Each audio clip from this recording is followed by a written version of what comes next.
Coming to you live from the headquarters of the U.S. Census Bureau, the Foreign Trade Division Data Collection Coordination Branch News Report. Hello, I'm Leroy Brown. And I'm Renee Summers. Our lead story today is about foreign trade zones.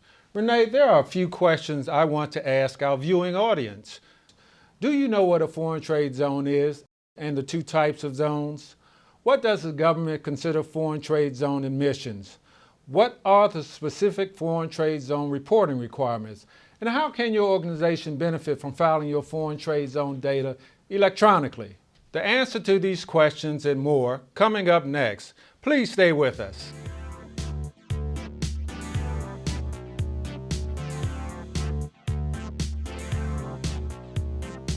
Let's begin by defining foreign trade zones. Foreign trade zones are restricted access sites in or adjacent to a customs port of entry, but legally defined as outside the customs territory of the United States.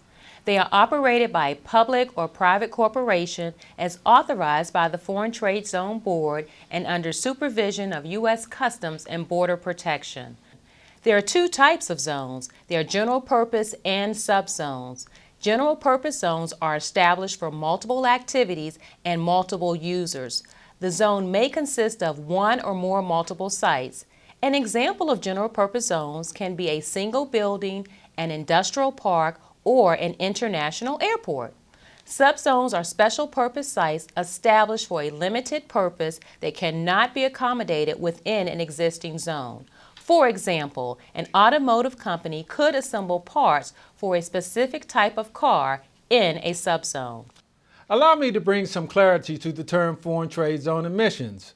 Foreign trade zone emissions refer to the physical arrival of goods into a zone in a specified zone status with appropriate approvals of the zone grantee and the Customs, Border, and Protection Agency.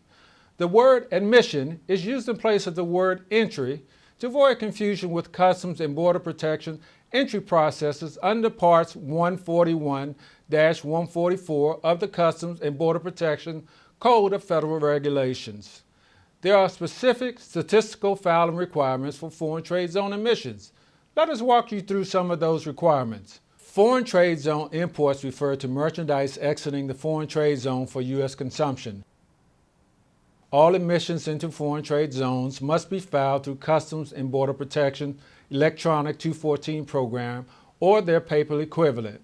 Customs and Border Protection Forms 214 and 214A, the application for foreign trade zone emissions and/or status designation. All fields must be completed to comply with Customs and the Census Bureau's statistical requirements. Foreign trade zone exports refer to merchandise exiting the foreign trade zone for shipments to other countries outside of the United States.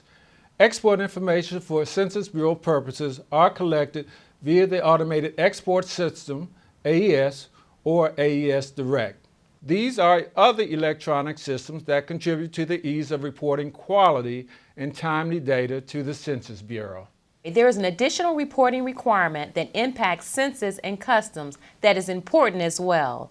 All Customs Forms 214A should be gathered by Customs officers and transmitted to Census as soon as possible, but not later than 10 days after the merchandise has been admitted to the zone. Box 14 on the paper form must be marked no because it notifies Customs officials that the data was not filed electronically, and the form has to be mailed to Census Puerto Rico Trade Data staff for keying. This practice also helps eliminate duplicate reporting. Let me recap 3 critical reporting requirements. When merchandise leaves a foreign trade zone for U.S. consumption, data must be filed through Customs Automated Broker Interface or the paper equivalent Customs Form 7501.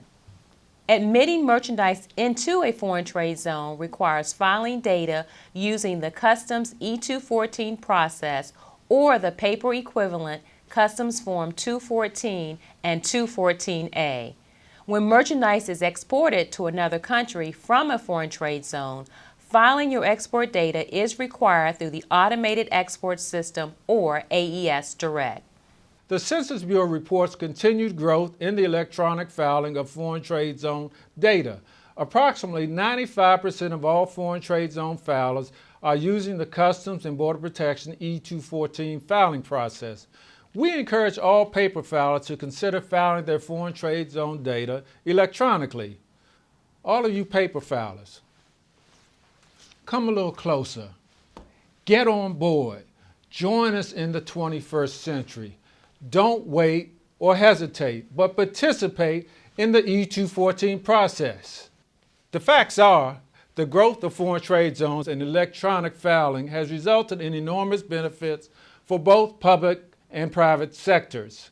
The Foreign Trade Zone Board reports approximately 330,000 jobs were created in 2009 throughout the United States as a result of zone activities.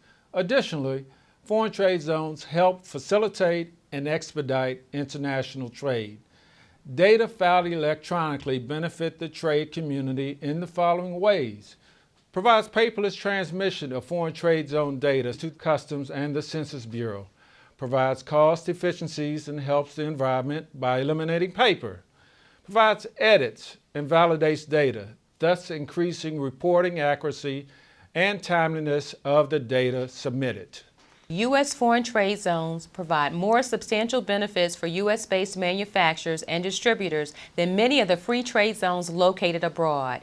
In a U.S. zone, merchandise can be assembled, manipulated, manufactured, repackaged, and destroyed. Some of the most attractive benefits to companies are relief from inverted tariffs, duty exemption on re-exports, and cash flow savings. Taking advantage of these electronic filing systems and benefits will be of great value to your organization. You may be wondering, how can you learn more? Well, if you need additional information regarding the automated broker interface, E-214 enrollment process, please call Customs and Border Protection at 571-468-5500. A Customs representative will gladly assist you in becoming E-214 compliant. For all statistical related questions, please call the U.S. Census Bureau Foreign Trade Division Call Center Help Desk at 1-800-549-0595. A client representative awaits your call to provide you with good customer service. Renee, we have a breaking news story. This just in. The Census Bureau reports that many E-214 filers are reporting invalid entries into the Foreign Trade Zone Identifier field.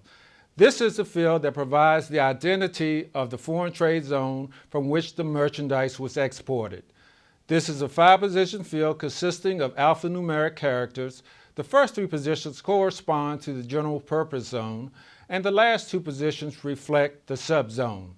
We need you to report complete and accurate data because it is vital to the U.S. economy. Finally, to wrap up the news segment today, we are providing you with references to help you gather additional information about foreign trade zones. That's the Foreign Trade Zone Division DCCB News for today. Until next time, thanks for joining us.